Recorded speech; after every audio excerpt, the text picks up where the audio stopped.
महाराष्ट्र राज्य लोकसेवा हक्क अधिनियम याची अंमलबजावणी आपल्या जिल्ह्यात सुरू आहे. त्या अनुषंगाने आज या संबंधित आयोगाचे माननीय आयुक्त श्री दिलीप शिंदे यांच्या अध्यक्षतेखाली जिल्ह्याचा आढावा झाला. त्यामध्ये प्रामुख्यानं असं दिसून आलं की गेल्या वर्षी आपला जो विलंबाचा टक्केवारी जास्त होती, साधारण 25% पेक्षा जास्त, ती आता कमी होऊन 2% आलेली आहे. अर्थात 2% सुद्धा विलंब अपेक्षित नाही आणि तो सुद्धा 0% येण्याविषयी त्यांनी आपल्याला सूचना दिल्यात.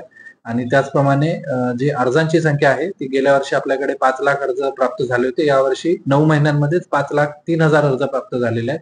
याचा अर्थ की ऑनलाईन ज्या सेवा देण्याचं प्रमाण आहे ते आता आपल्या जिल्ह्यात चांगल्या प्रकारे वाढत आहे. याबद्दल त्यांनी आपल्या सगळ्या यंत्रणांना कौतुक सुद्धा केलंय.